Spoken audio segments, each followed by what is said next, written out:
RAB 11-র সাবেক commander আলেপ উদ্দিনের কিভাবে নারীদেরকে জঙ্গি নাটক সাজিয়ে দর্শন করতেন সেই দর্শনের একটা ভিডিও প্রকাশ করেছেন সাংবাদিক ইলিয়াস হোসেন ভাইয়ের চ্যানেলে।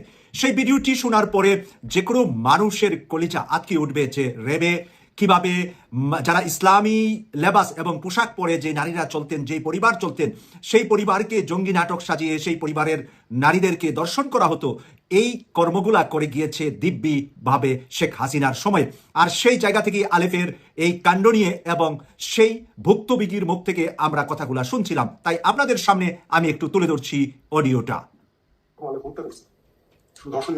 র্যাব 11 এর সাবেক কমান্ডার আলেপ উদ্দিন ঢাকা নারায়ণগঞ্জ অঞ্চলে জঙ্গি নাটক সাজানোর মাস্টারমাইন্ড ছিলেন তিনি। তারই অংশ হিসেবে জঙ্গি নাটক সাজিয়ে ভুক্তভোগী এই ব্যক্তিকে ধরে নিয়ে গুম করে রাখেন র্যাবের সাবেক এই কর্মকর্তা। পরবর্তীতে ঘটনাক্রমে ভুক্তভোগীর স্ত্রীকে একাধিকবার ধর্ষণ করে আলেপ উদ্দিন।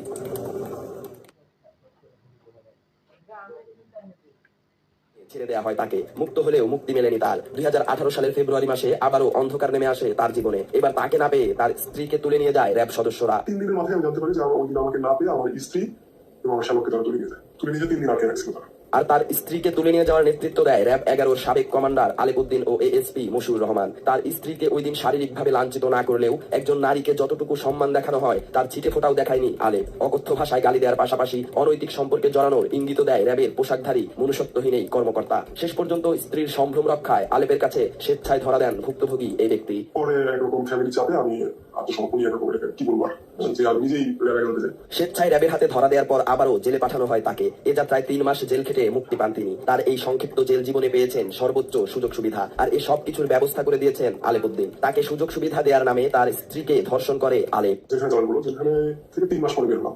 এই 3 মাসেও 2বারের মতো আমার স্ত্রী দেখা করছিল যেখানে সাক্ষাতের যে ব্যবস্থা আছে। তো আগে যে আমি 23 মাস ছিলাম তখনকার আমার এক্সপিরিয়েন্স আর এখনকার এক্সপিরিয়েন্স ভিন্ন রকম পেলাম আমি। যে এখানে 3 মাস থাকলাম, সাক্ষাৎগুলো খুব স্পেশাল সাক্ষাৎ, যে খুব কাছ থেকে আমি কথা বলতে পারতেছি, কোনো ভিড় নাই, আমাদের জন্য আলাদা ব্যবস্থা করা হচ্ছে এবং এই ব্যবস্থাগুলো আলেপ করে দিচ্ছিল।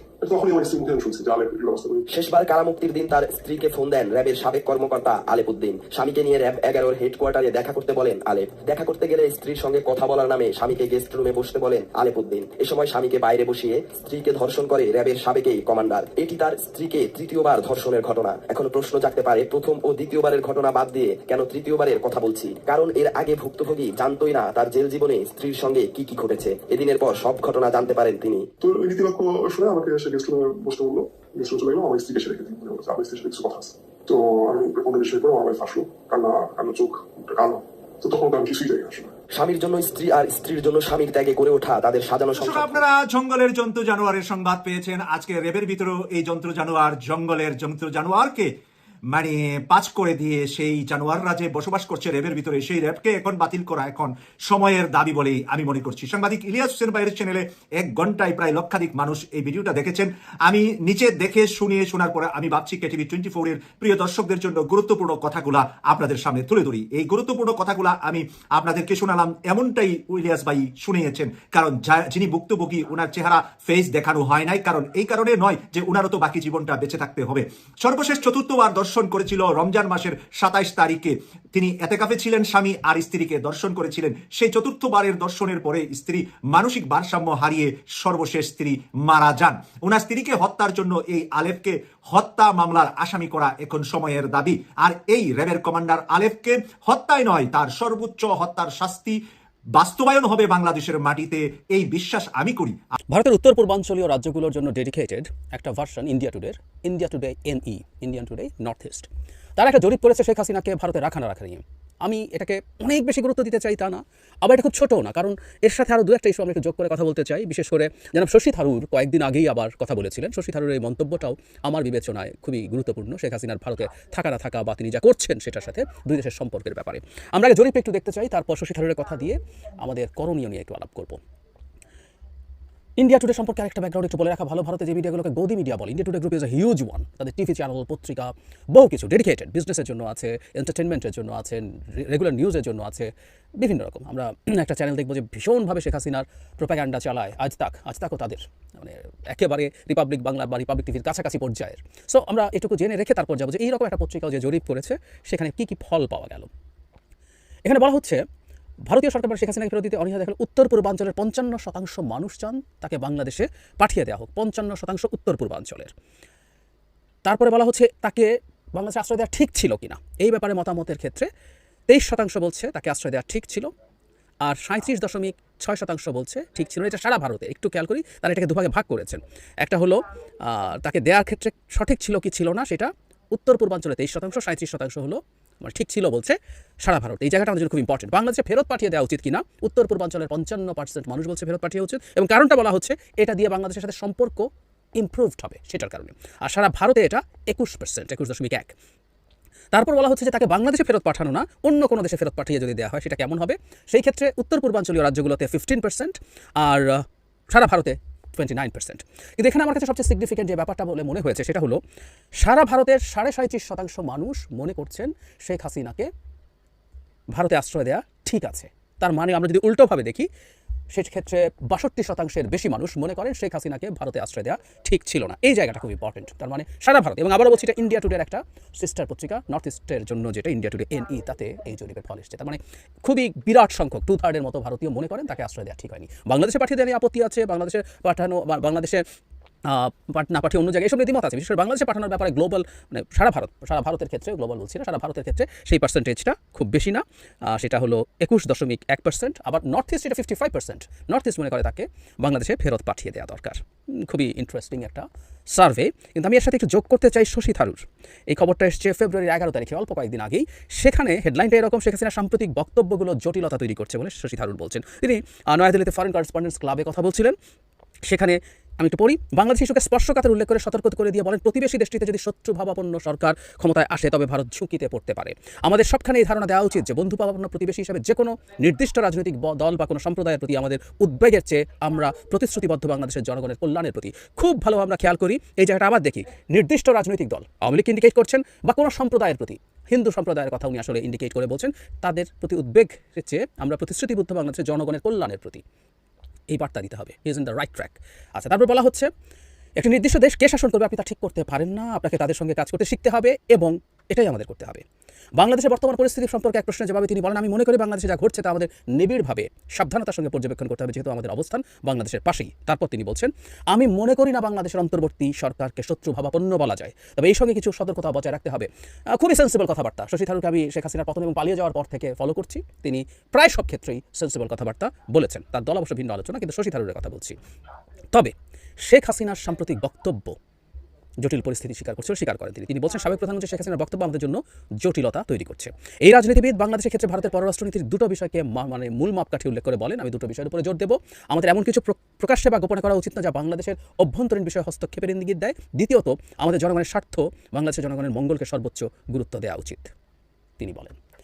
তাহলে আমি শশী থারুরকে অনেক বেশি গুরুত্ব আমরা দিয়ে দেবো না, কিন্তু আবার খুব ছোটো নন, কংগ্রেসের পাওয়ারফুল একজন নেতা তিনি, এমপি তিনি, এবং পলিসি মেকারদের মধ্যে তিনি একজন তো বটেই, যাকে রীতিমতো আমি ওনার একটা দীর্ঘ ইন্টারভিউ শুনছিলাম। উনি জাতিসংঘের আন্ডার সেক্রেটারি জেনারেল ছিলেন, উনি পরবর্তীতে সেক্রেটারি জেনারেলের ফাইট হয়তো করতেন, কিন্তু তাকে রীতিমতো রিকোয়েস্ট করে রাজনীতিতে নাম লেখানো হয়েছে। তিনি একটা ইস্যুতে ভারতের বিজেপি সরকারের পলিসির সাথে অ্যালাইন্ড হয়েছিলেন, আমার ক্লিয়ারলি মনে আছে, সেটা শেখ হাসিনাকে আশ্রয় দেওয়ার ব্যাপারে। তিনি একটা জায়গায় তিনি বলেছেন যে শেখ হাসিনা ভারতের খুব দীর্ঘকালীন মিত্র ছিল, তাকে আশ্রয় দেওয়া ভারতের না দিয়ে আসলে পারতো না দেওয়া, ঠিকই হয়েছে, এই একটা জায়গায় তিনি করেছেন। তবে তার দল আমরা খেয়াল করেছি, রাহুল গান্ধী যখন আমেরিকাতে গিয়েছিলেন, তার বেশ কিছু কথাবার্তা শেখ হাসিনার প্রতি ভারতের বিজেপি সরকার যে ধরনের অ্যাটিটিউড নিয়েছেন তার খুব কাছাকাছি ছিল। সো দল হিসাবে কংগ্রেস খুব আলাদা কিছু ছিল তা না। অথচ আমরা অনেকেই বহুবার বলেছি, এই বাংলাদেশ ইস্যুতে বিজেপি সরকারের ফরেন পলিসিকে তুলোধুনো করার সুযোগ এসেছিল কংগ্রেসের হাতে, তুলোধুনো করার, মানে ইট ওয়াজ দ্য লাস্ট কান্ট্রি।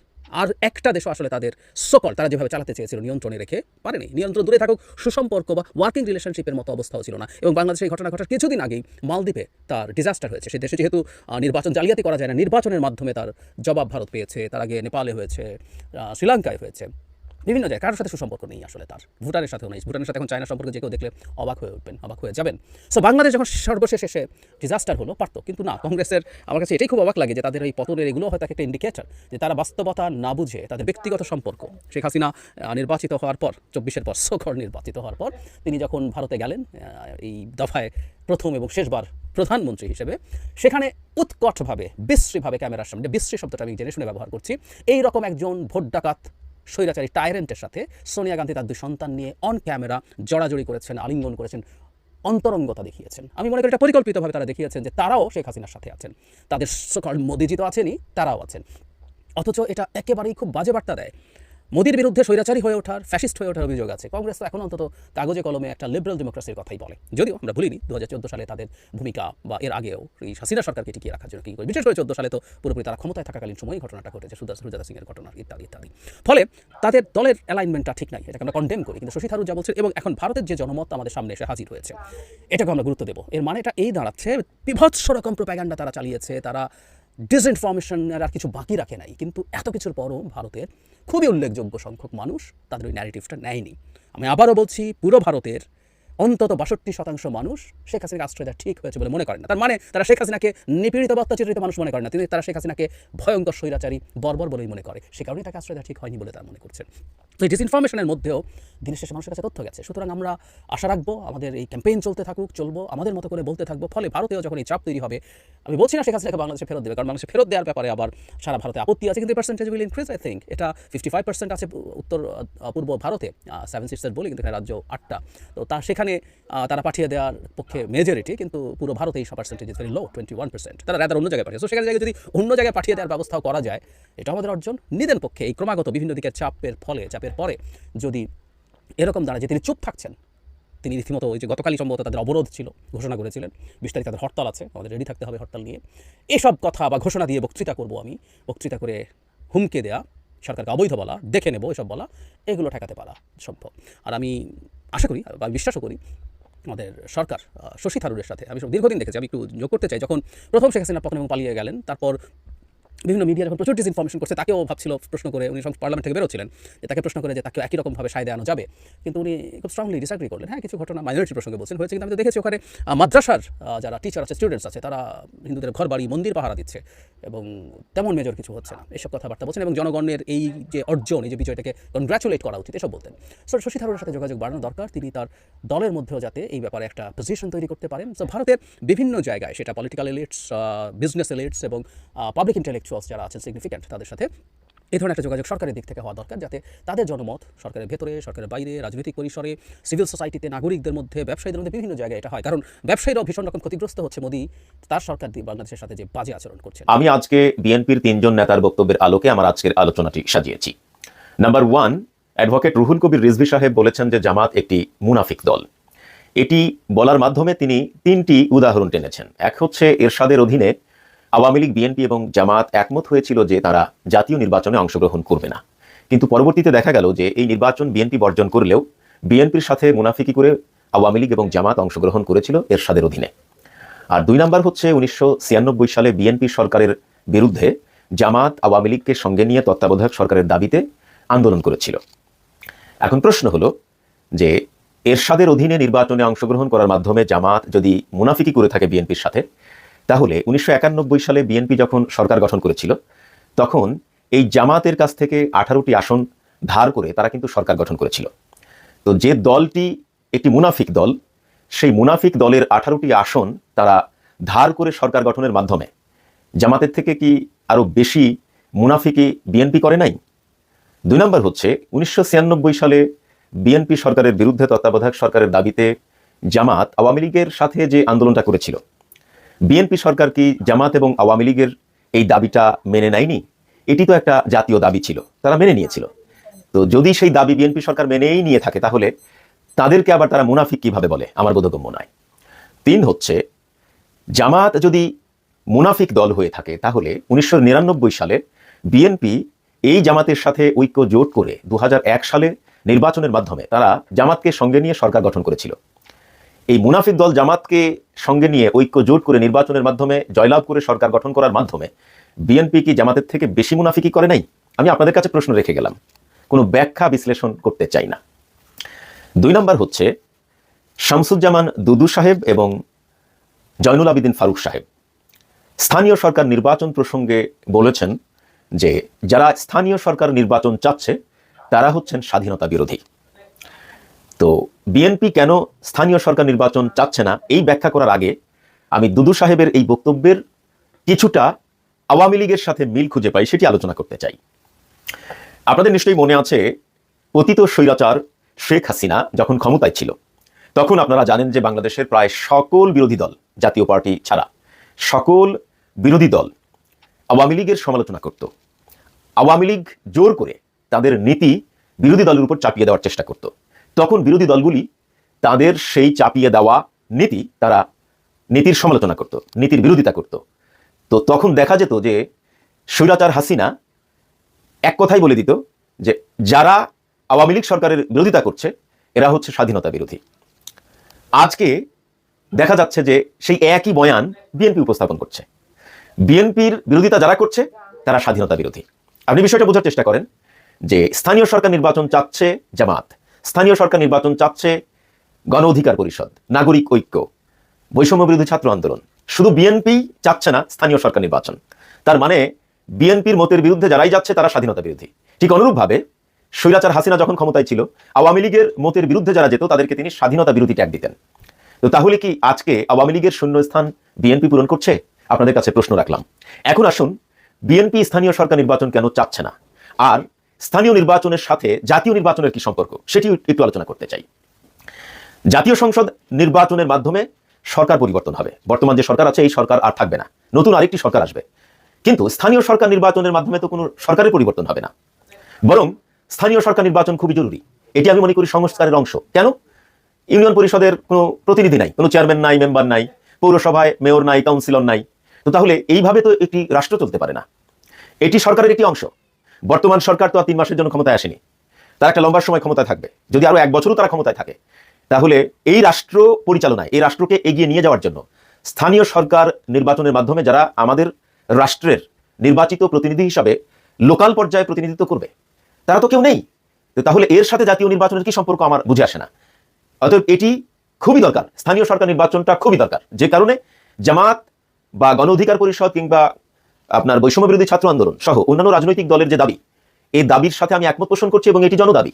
কিন্তু বিএনপি কেন এটি চাচ্ছে না? বিএনপি চাচ্ছে না এই কারণে, আপনারা জানেন যে পতিত স্বৈরাচার শেখ হাসিনা এক ধরনের ফ্যাসিবাদ কায়েম করেছিল, যে কোনো জায়গায় সুষ্ঠু নির্বাচন সে করে নাই বা করতে দেয়নি। স্থানীয় সরকার নির্বাচন অনেকটা সুষ্ঠু হয়েছিল প্রথমের দিকে, কিন্তু পরে এসে আর সুষ্ঠু হয়নি। তো যখন স্থানীয় সরকার নির্বাচন প্রথমের দিকে সুষ্ঠু হয়েছিল, তখন কিন্তু জামাতের রাজনীতি করার অধিকার না থাকলেও জামাত কিন্তু স্থানীয় সরকার নির্বাচন অনেক ভালো করেছিল, আর এটি বিএনপির জানা। আর এখন যেহেতু জামাত একটা ভালো পজিশনে আছে, জামাত রাজনৈতিক ক্যাম্পেইন করার সুযোগ পাচ্ছে, জনগণের কাছে যাওয়ার সুযোগ পাচ্ছে, অতএব স্থানীয় সরকার নির্বাচনে আওয়ামী লীগ সরকারের আমলের থেকে বর্তমানে তারা অনেক অনেক গুণ ভালো করবে, যেটা বিএনপির জন্য একটা ভীতির কারণ। আর জামাত যদি স্থানীয় সরকার নির্বাচনে ভালো করে, তাহলে আগামী জাতীয় সংসদ নির্বাচনে জামাতের ভালো করার সম্ভাবনা আরো এক ধাপ এগিয়ে যাবে। তো রাজনৈতিকভাবে স্থানীয় সরকার নির্বাচন হয়ে গেলে আগামী জাতীয় সংসদ নির্বাচনে জামাতের জন্য একটা প্লাস পয়েন্ট হবে, যেটা বিএনপি কোনোভাবেই চাইবে না। এই জন্য বিএনপি স্থানীয় সরকার নির্বাচনের ঘোরতর বিরোধিতা করছে, এটাই আমার কাছে মনে হচ্ছে।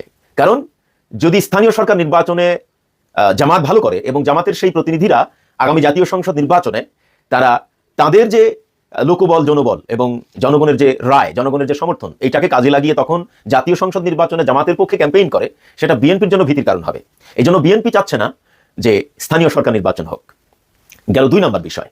3 নম্বর বিষয় হচ্ছে যে আপনারা নিশ্চয়ই জানেন যে বিএনপির আন্তর্জাতিক বিষয়ক সম্পাদক ব্যারিস্টার রুমিন ফারহানা কয়েকদিন আগে একটি আলোচনায়, এক ধরনের কম্বাইন্ড আলোচনা হয়েছে, সেই আলোচনায় তিনি বলেছেন যে গত স্বৈরাচার হাসিনা সরকারের আমলে তিনি নিরাপদ ছিলেন, নিরাপত্তার মধ্যেই রাস্তাঘাটে চলাফেরা করেছেন। এখন তিনি অনিরাপদ। অথচ আপনাদের নিশ্চয়ই মনে আছে যে তিনি তার বাসায় ছাত্রলীগ যুবলীগ হামলা করেছিল, এটি নিয়ে তিনি মিডিয়ার সামনে কথা বলেছিলেন। তো ওইটা ফ্যাক্ট না। উনি বলেছেন যে শেখ হাসিনার আমলে তিনি নিরাপদ ছিলেন, এখন তিনি নিরাপত্তাহীনতায় ভুগছেন। যদি তাই হয়ে থাকে, তাহলে বিএনপির ভারপ্রাপ্ত চেয়ারপারসন জনাব তারেক রহমান তিনি কেন গত 1.5 যুগ প্রায় ইংল্যান্ডে বসবাস করছেন? বিএনপির একজন কেন্দ্রীয় নেতা যদি স্বৈরাচার হাসিনার আমলে নিরাপত্তা পেয়ে থাকেন, বরং এখন তিনি নিরাপত্তাহীনতায় ভোগেন, তাহলে তারেক রহমান কেন লন্ডনে?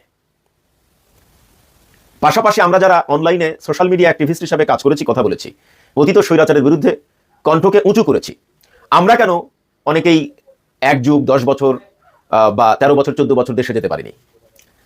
যদি আওয়ামী লীগের আমলে বিএনপির একজন নেতা নিরাপত্তা পেয়ে থাকে, তাহলে বিএনপির অন্যান্য নেতারা কেন নিরাপত্তা পেলেন না? এটি একটি প্রশ্নের জায়গা।